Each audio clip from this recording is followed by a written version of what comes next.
싱킹 브릿지 타임즈 2025년 2월 24일자를 진행하도록 하겠습니다. 오늘의 편집 내용입니다. 마가의 장애물은 중국이다라는 것을 칼럼식으로 제가 먼저 편집을 해 봤습니다. 간섭만 하는 중국보다 통 큰 거래 가능한 미국이 더 낫다. 중국 핵 전력 증강, 한국 국익에 치명적, 미국 전술핵 재배치 고려할 때 전 세계 상대로 전쟁 선포한 트럼프 아직 싸움 시작조차 하지 않았다. 추방 속도 더디다 트럼프 미 이민국장 대행 전격 경질 등으로 주로 국제 정세를 중심으로 편집을 했습니다. 마가 Make America Great Again Obstacle China라고 제가 영어로 좀 작성해 봤습니다. 미소 냉전에서 소련을 무너뜨리기 위한 전략은 미국이 중국을 개방하는 것이었다. 이른바 등소평의 흑묘 백묘론이 등장하고 중국은 자본주의에 열리며 금융시장도 점차 확대되었다. 이는 공산 세력을 분리하려는 전략으로 키신저의 주도 아래 이루어졌다. 그 결과 중국은 세계의 제조 중심지가 되었다. 이는 국가 자본주의로 볼 수 있다. 이제 중국이 미국의 패권에 도전하는 상황을 미국도 인식하기 시작했다. 미국이 스스로 개입한 일이기 때문에 원인 제공을 미국이 했었기 때문에 이를 원인 제공자가 해결하기 위해 움직이기 시작했다. 이렇게 얘기할 수 있을 것 같습니다. 미중 간의 긴장을 단순히 냉전이라고 부르기에는 적합하지 않을 것 같습니다. 왜냐하면 미소 냉전에서는 공식적인 무역 거래가 존재하지 않았기 때문이고 중국의 개방은 세계적인 무역 거래를 전제 조건으로 하고 있었기 때문에 방법론이 달라야 될 것입니다. 현재 미국의 외교 정책은 오로지 중국을 주요 주적으로 삼고 있습니다.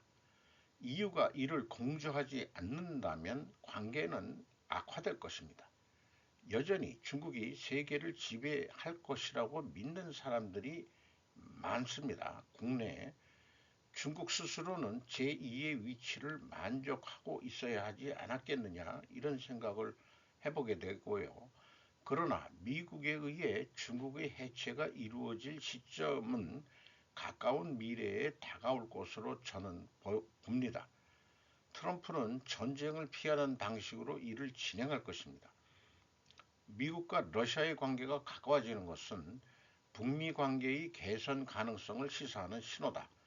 만약 한국이 우크라이나처럼 소외되지 않으려면 어떻게 해야 할까? 이미 그 해답은 제시되어 있습니다.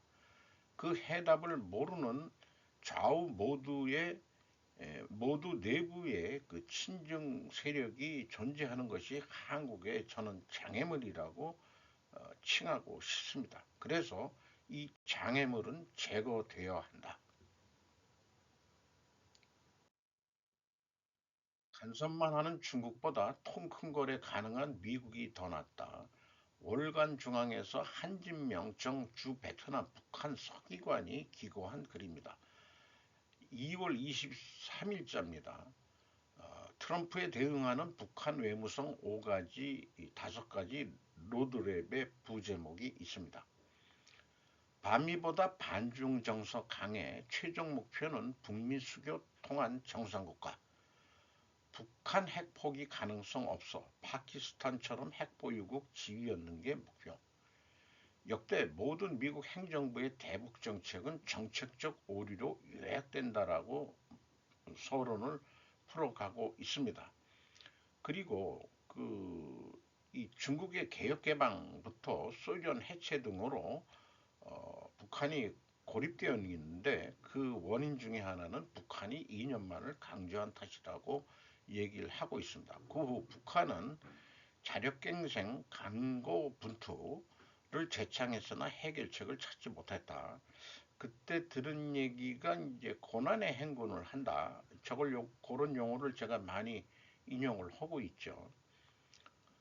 1994년 10월 북미 간에 체결한 제네바 합의가 있었죠. 그 이후 1992년부터는 남북 경협도 활성화 좀 됐고 국제적인 그 경제 지원도 크게 증가했었다고 지나온 사실들을 좀 피력하고 있습니다. 그리고 북한 핵 능력 평가절하의 시기는 지났다. 재선에 성공한 트럼프 대통령은 백악관 집무실에서 기자들에게 북한을 사실상 핵 보유국 너클로 파워라고 호명했다. 북핵 대응 전략을 수정한 것은 아닌가라는 합리적인 의심을 갖게 한 대목이었다.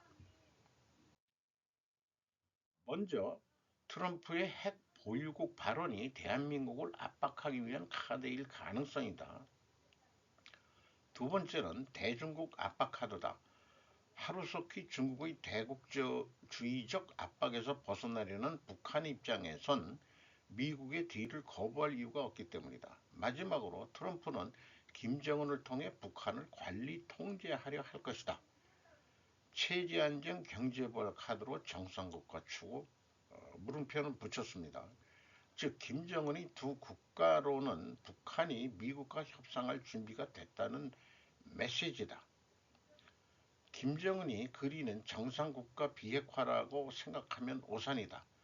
1월 25일 외무성 담화에서 보듯 김정은은 절대 핵을 포기할 뜻이 없다. 마지막으로 트럼프가 미국 대통령으로 복귀한 이후 북한을 향해 발신한 메시지에 주목할 필요가 있다. 트럼프는 푸틴과 김정은을 자신의 친구라고 소개하며 이들과 소통을 잘 하고 있다고 강조했다. 반면 시진핑에 대해서는 날선 비판을 하고 있다. 이 대목에서 트럼프가 푸틴과 김정은을 추켜 세우는 이유를 읽을 수 있다. 트럼프는 우크라이나 전쟁 종식과 대중국 압박이라는 일거양득을 노리고 있다는 것이다. 핵 보유국 인정 위한 평양의 대미 협상 시나리오가 5가지 로드맵으로 세웠을 것으로 예상한답니다. 먼저 북한은 트럼프의 메시지는 무시하고 미국과 한국에 대한 비난 수위를 높일 것이다. 두 번째는 3차 북미 정상회담에서 트럼프에게 요구할 내역을 구체적으로 준비할 것이다. 세 번째, 북한은 7차 핵실험 직후 유관국들의 반응을 주시하면서 북중 관계가 소원해진 모습을 노골적으로 보일 것이다. 네 번째, 북한은 미국의 핵 포기 요구를 핵 군축 협상으로 전환하기 위해 원론적인 어젠다를 대거 테이블에 올려놓을 것이다. 마지막으로 북한은 장기적으로 협상 대상자들을 지치게 하고 시간을 얻어 전국적으로 인도나 파키스탄과 같은 사실상 핵 보유국 지위를 획득하려 할 것이다. 이런 글을 보면서 이제 생각을 해보게 되는데 23일 날 국회 예산정책처가 발간한 2025년에서 2072년 장기 재정전망 보고서를 제주방송이 보도한 내용을 제가 어저께 소개를 했는데 47년 후 약 56년 후를 암울하게 인용을 하고 있습니다. 그런데 만약 한반도 통일이 된다면 대한민국의 중소기업들은 북한의 공장을 이전하던가 또는 북한 노동력을 채용하여 생산할 수가 있을 것입니다. 더 이상 임금이 저렴한 외국인들을 쓸 필요가 없습니다. 불법 이민이라든지 불법 체류자들을 충분히 미국처럼 추방할 수 있을 것입니다. 언젠가는 임금이 상승하겠지만은 북한의 그 동독이 또 그런 경우도 비유할 수 있겠죠. 우선 중소기업 생존을 위해 싼 인건비로 공장을 가동할 수 있을 것입니다. 최첨단 기술이 아닌 중간 기술 수준 정도로 우선 시작할 수 있겠죠. 김정은이 적대적 두 국가로는 반중을 같이 하자는 메시지로 읽어야 합니다. 아까 그 베트남 그 주재 출신 그 서기관 북한 서기관 출신도 얘기했지만은 그 이 적대적 두 국가로는 미국한테도 대화할 준비가 됐다는 얘기를 하는 거고, 한국 패싱하고 나하고만 얘기해. 어, 그거를 그 통미봉남이라는 그 표현으로 나왔었죠.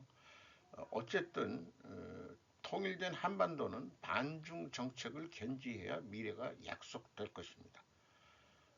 통일 한국과 미로 동맹은 확실한 중국 경제가 가능해질 것이다. 이렇게 이제 미래를 예상하고 싶습니다. 그래서 이러한 관점에서 뉴스들이 그 증명해주는 그런 뉴스들이 계속 어, 나오고 있습니다. 중국 핵전력 증강, 한국 국익에 치명적, 미국 전술핵 재배치 고려할 때라고 어, VOA에서 그 대담 형식으로 나온 얘기입니다. 미 전술핵의 한반도 재배치, 한국 자체 핵무장, 나토식 핵 공유 등 모든 옵션을 포함해 핵태세 전면 재검토할 필요가 있다고 제언했습니다.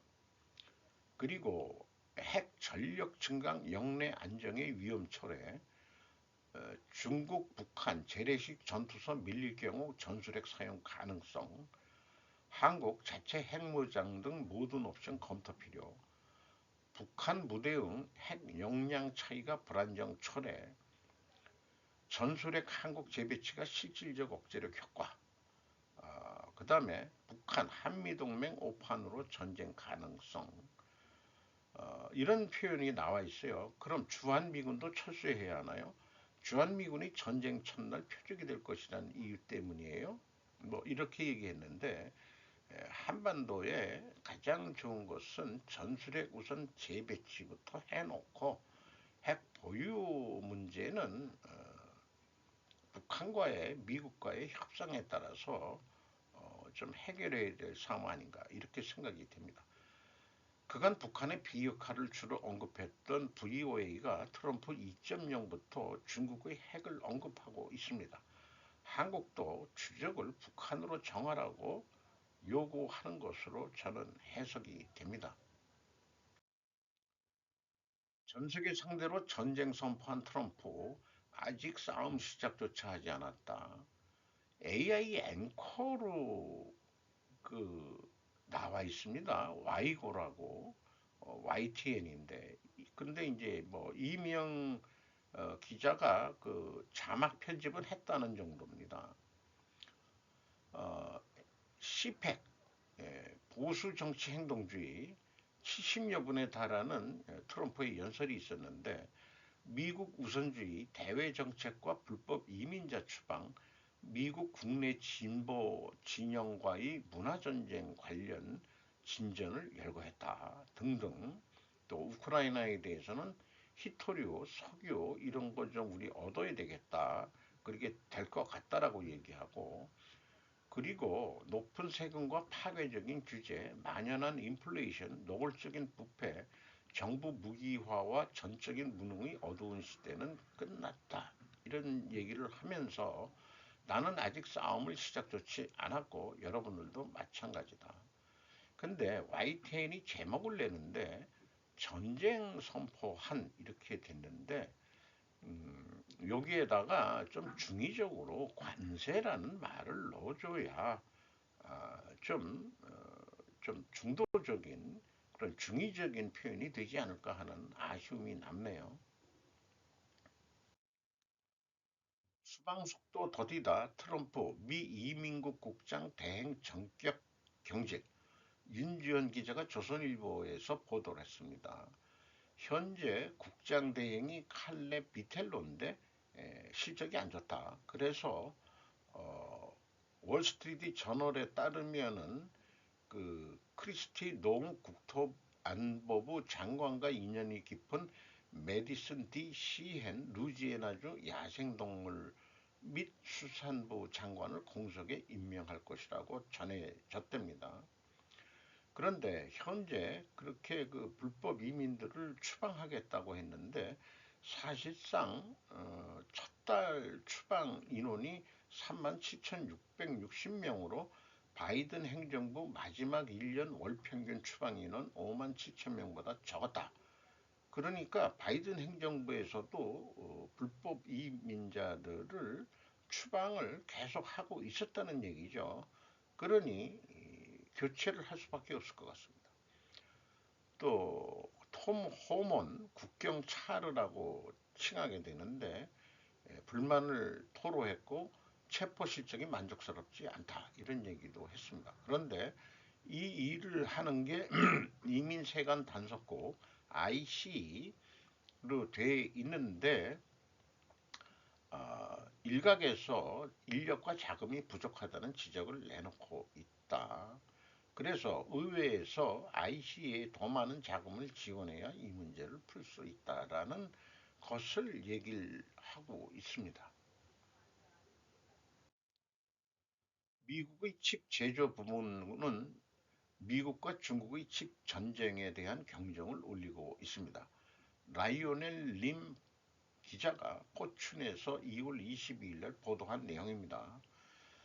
한마디로 중국에 대해서 칩 제조 설비 등 규제를 하고 있으니까 그동안에 미국 측에서도 제조 장비 업체들이 있는데 어플라이드 매터리얼즈와 램 리서치 등 이런 데가 있는데 미국의 광범위한 측면이 약화되기 시작할 수 있다는 식으로 얘기를 해가지고 대중국 매출이 계속 줄고 있다 이렇게 얘기를 하고 있습니다. 그러면은 이 뉴스의 의도는 그 통제를 좀 완화해야 되는 거냐 이런 의도인지 잘 모르겠습니다. 중국은 아직 측정 및 검사에 사용되는 KLA 덴코의 제품에 대한 국내 대안이 없기 때문에 중국 파운드리는 개량 도구를 확보하기 위해 무엇이든 할 것이라고 촤ang은 말합니다. 중국이 중요한 이유는 무엇인가요? 칩 수출 통제. 촤ang은 미국 칩 제조 업체들이 미국과 중국의 정책의 압박을 받으면서 이중 부정적이 발생한다고 말한다. 이런 상황을 뉴스로 내보냈네요. 도지는 하룻밤 사이에 의학 연구를 위한 자금 조달을 중단했습니다. 과학자들은 미국에서 이를 과학의 종말이라고 부르고 있습니다. 스튜어트 다이오스 포춘지에서 보도를 했습니다. 예산 삭감을 하는데 R&D까지 줄이고 있다. 그리고 여기에서는 NIH 국립보건원 의학 부분 쪽을 소개를 하고 있는데 이 예산에는 행정 오버헤드를 최대 50 내지 또는 60%까지 할당하는 경우가 많았다는 것을 발견했다는 거죠. 오버헤드라는 것이 일반적으로 주 경비가 아닌 일반 관리비를 얘기하는데 여기에 쉴 데 없는 인원들이 많이 있다. 관료적인 아마 그런 얘기일 겁니다. 그런데 이거에 저항해 가지고 하는 얘기가 과학자들이 중국 연구개발연구소로 이전할 수도 있다고 생각한다. 이런 이제 저항을 보이고 있는 거죠. 특히 중국은 연구기업에 대한 막대한 투자로 인해 신경과학 분야의 주요 세력으로 부상하고 있다고 버글레스는 또 말한다. 중국에서의 그 의학 그 작업은 매우 훌륭하다라고 추켜 세우고 있습니다.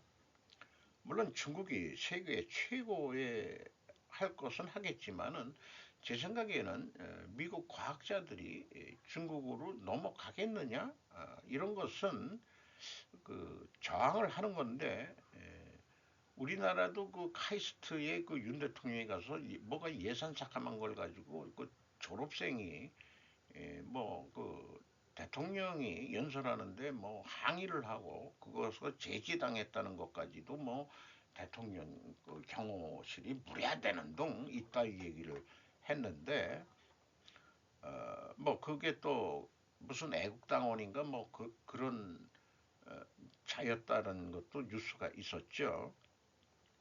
그러니까 이 무조건 깎지 말고 뭐 말미에도 얘기를 하겠습니다. 방법론으로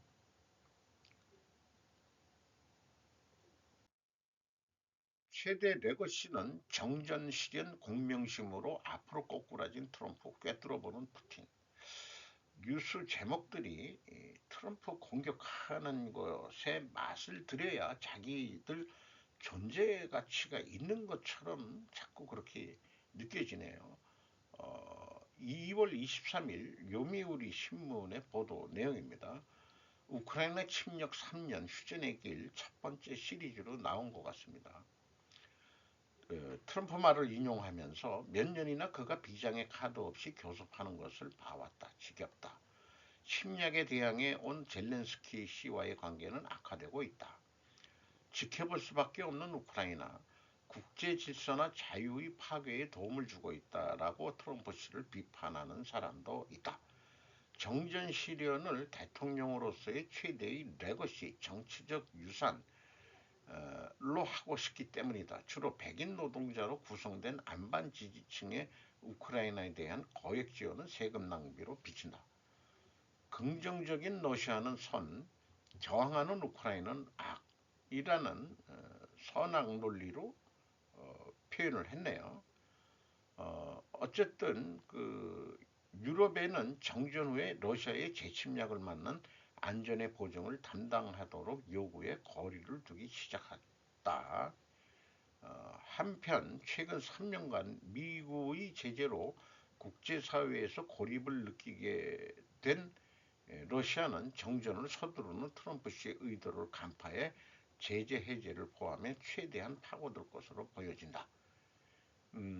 어쨌든 그 러시아 쪽에서는 우크라이나가 나토 가입은 당연히 안 되는 거고 현재까지 피점령 지역은 포기해라는 것이 될 가능성이 많고 그렇습니다. 앨런 머스크 사회보장 데이터베이스에서 놀라운 발견. 이 대담 방송은 트럼프 대 뷰로크라시 관료 체제하고의 대립이라는 주제로 방송 토론을 했는데 이런 표현이 있습니다. 정부 재정의 낭비와 사기를 줄이는 작업은 필요한 시점일 것이라고 제가 이제 그 표현을 해봤고요.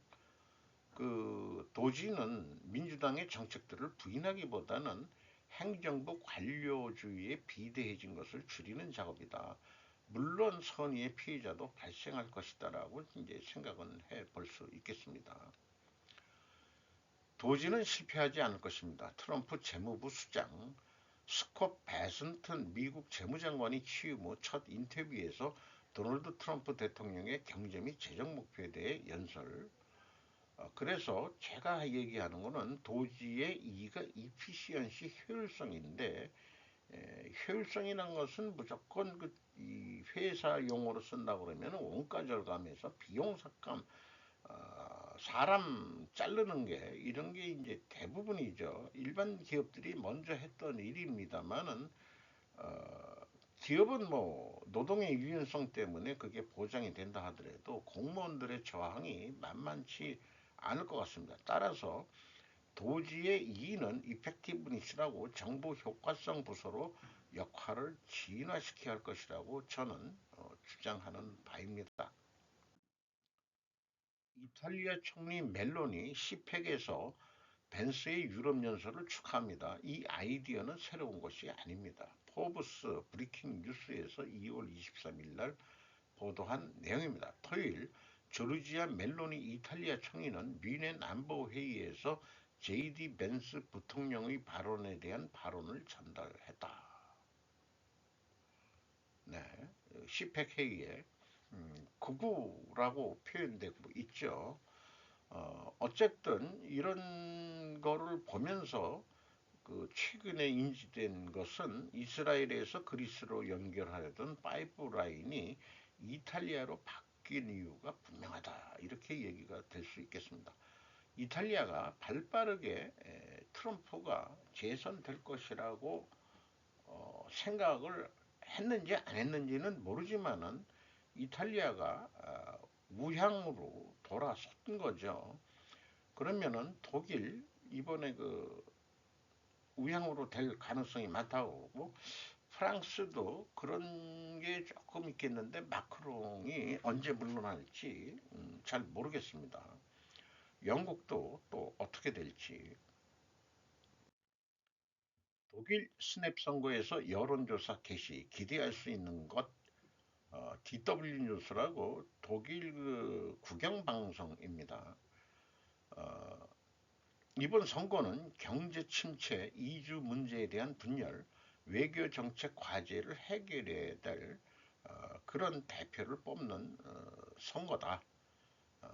그리고 여론조사에 따르면 구구파에게 해결책을 찾고 있는 것으로 나타났다. 이렇게 소개를 하고 있습니다.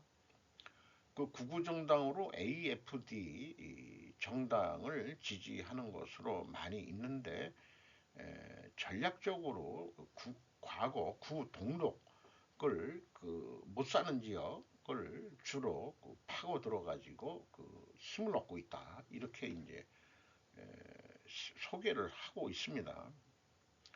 이민 제한이 큰 이슈 중에 하나다. 숄츠는 미국과의 파트너십을 유지하려고 노력하고 있다.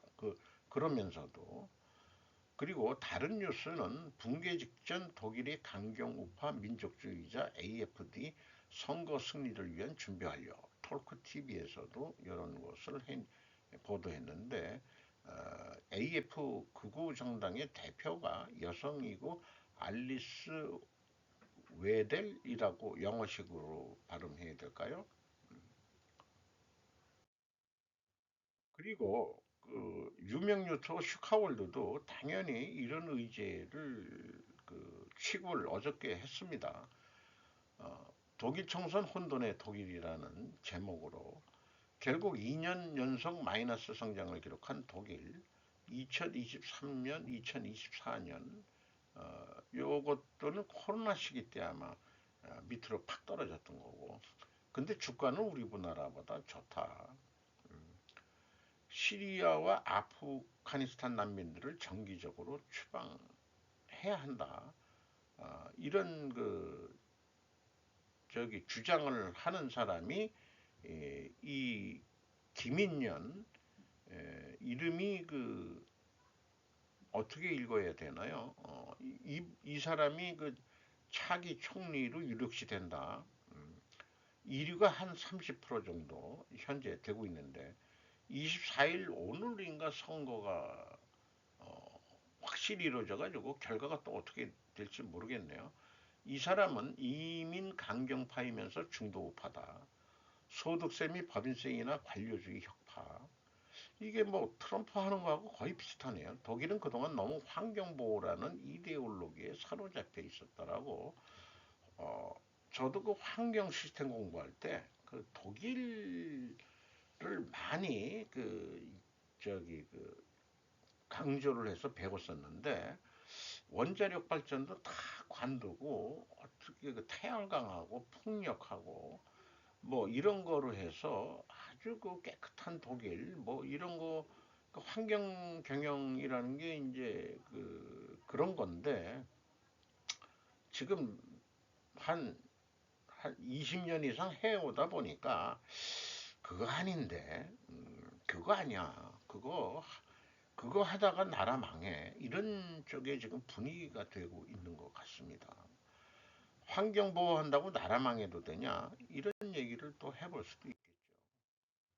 이른바 극우 방화벽 파이어월의 붕괴라는 걸 소개를 했는데 이 그 김인년이 그 AFD 당하고 연합을 해가지고 뭐 이민 무슨 추방법인가 그거를 만들었다고 합니다.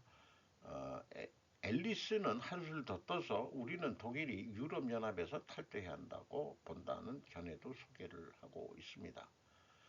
현 정부의 재생에너지를 향한 이념적인 에너지 정책은 국민들을 빈곤하게 만들고 수입 에너지에 더 의존하게 한다라고. 그리고 이 풍력 발전기가 자기네가 집권한다면은 다 해체하겠다. 풍력 발전기가 대부분 동독 지역에서 만들어졌다. 이것을 동독 주민들은 서독 대기업의 착취의 상징이라고 보고, 또 이게 돌아가는 소리가 엄청 시끄럽답니다.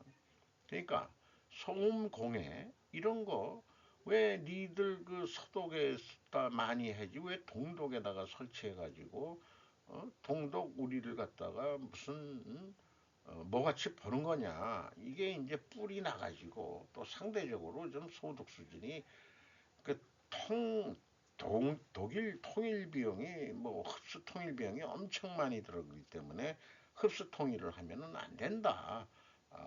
뭐 우리나라 같은 경우 그러니까 어느 정도 통일이 되려고 그러면은 북한의 경제력이 올라간 다음에 그 통일이 되는 것이 바람직하다는 견해들은 서독 그 독일의 그 예를 보면서 우리들이 많이 논의를 하고 들었던 얘기들이죠. 세계를 휩쓰는 중국산 문화상품에 열광한다는 중국 국민들, 드론, 전기차, 틱톡, 샤워, 홍슈, 딥시크, 그리고 가장 최근에 에, 내 뭐가 이거 내나 뭐 이런 게 그 만화 영화가 있는데 이게 이제 뭐 히트를 엄청 칠 거다 뭐 이렇게 하면서 최근에 2월 17일 날 그 시진핑이가 주요 테크 기업 총수들을 초청한 에서 회의를 했답니다. 여기에서 이 제조업체만이 아니고 게임 기업 창업자 처음에 공격을 많이 했었는데 이런 쪽도 그 초청을 받았다고 그래요. 게임은 아편이라고 공격했던 공산당인데 아니고 오히려 돈 버는데 기여를 한다 이런 거로 해가지고 량원평 그 딥시크는 국민용어로 확정됐다 그러고 이 자리에서 시 주석은 기업에 대한 당의 통제를 강조하며 기업 역시 국가를 위해 봉사하는 데 더욱 적극적이어야 한다고 말했다고 한다. 그러니까 국가 자본주의에 충실하라고 이런 얘기인 거죠. 왕이 된 사나이 연합통신사를 취재 금지를 했답니다. 왜냐? 그 멕시코만을 아메리칸만으로 안 쓰겠다. 그래가지고 이렇게 됐는데 이게 언론의 자유를 거꾸로 박해하는 거 아니냐 이런 쪽에 이제 저항이 있었다 그러고요. 이런 거에 대해서 그 국무장관이 만약 판사가 장군에게 군사작전을 지시했다면 그것은 불법일 것입니다. 따라서 판사들은 행정부를 통제할 수 없다. 저는 그 맞는 것 같은데 이걸 왜 물음표를 붙였지? 니들이 뭐라고 이래라 저래라 하는가? 조국을 구하는 자는 무슨 짓을 해도 좋다. 약간 그 야유하는 표현을 하는 거죠. 미국인들은 더 이상 소득세를 내지 않아도 된다. 자관 이 트럼프 대통령이 최근에 신을 강조하고 뭐 이런 거 보면은 자기를 신이 살린 거 아니냐 하는 그런 생각을 갖게 된 거 아닌가 하는 그런 거고요. 조공국 신하들이 알아서 바치는 조공, 어, 이 시팩에 그 아르헨티나 밀레이인가요? 이 대통령이 이거를 들고 와서 관료들을 제거하겠다. 야, 좀 무시무시하네요. 이렇게까지 이제 그러니 구구라는 얘기를 들을 수도 있겠습니다. 국세청을 없애고 외국세청으로 만든답니다. 미국 국세청에서 6천 명을 해고한다는 뉴스가 발표되었답니다. 그리고 그 소득세 대신에 그 안 낸다면은 관세 소득세로 약 3조 달러를 조달하는데 매년 3조 달러의 상품을 수입을 한다. 그러면은 여기에다 관세를 매기는 거니까 100%가 돼야 된다. 이런 얘기를 해서 과연 그럴 수 있느냐? 근데 물건값이 2배가 되더라도 소득세를 없애주면은 찬성하겠느냐고 물어보게 된다는 거죠. 그러면 부자들은 동의하고 가난한 사람들은 반대할 것이다. 이렇게 이제 그 이야기를 풀어내고 있는데, 어쨌든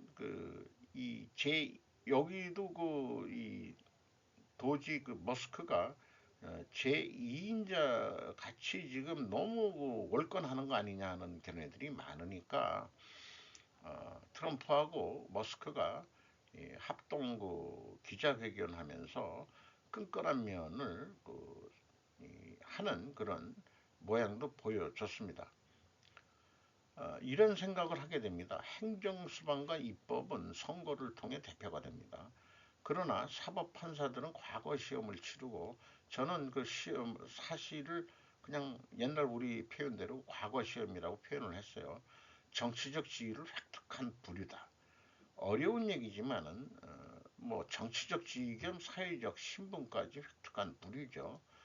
이런 자들이 뭘 배웠다고 그 경제 정책이나 외교 정책에 판결을 내릴 수 있겠느냐. 어려운 얘기지만 법원은 법치 행위에 대해서는 판결을 하더라도 통치 행위는 건드리지 말아야 하지 않을까. 그 경계선은 논란이 될지는 몰라도 말입니다. 제가 이런 거는 기업 경영에서도 감사실에서 일해 봤었는데, 사규가 있죠.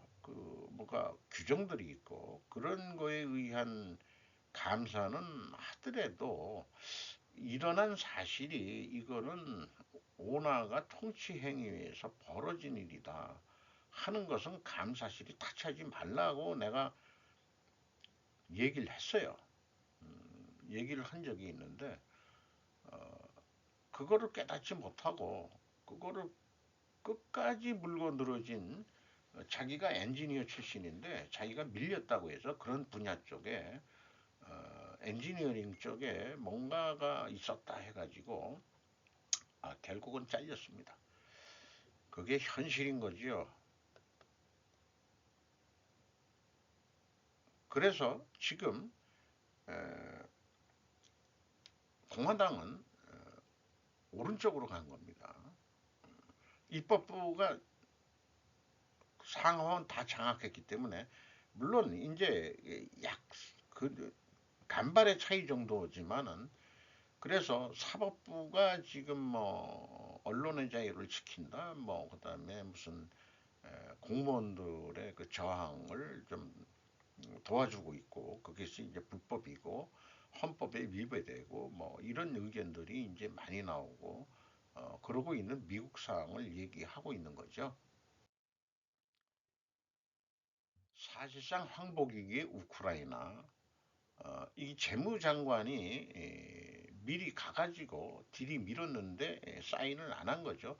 광물자원 거래 제한은 바이든 정부에서 젤렌스키가 먼저 한 것이라고 나와 있습니다. 자승자방이 된 꼴이라고 제가 이미 보도를 했죠. 그런 면들을 쭉 방송한 것을 제가 편집을 한 내용입니다.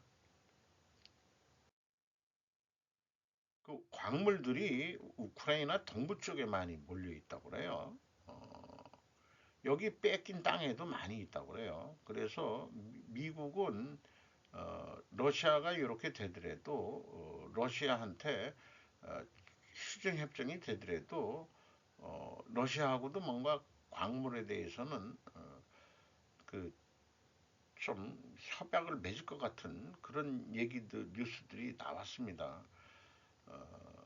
이 중국의 히토류 통제 이런 것들에 대항해서 이제 개발을 하려고 그러죠. 미국도 물론 히트류가 많이 있을 텐데 그거 하려고 그러면은 뭐 또 많이 힘들고 그러니까 어, 석유도 그랬었죠. 석유도 그랬었는데 지금은 미국의 땅에서 그냥 계속 퍼내는 거로 드릴 베이비 드릴 해가면서 이렇게 하고 있죠.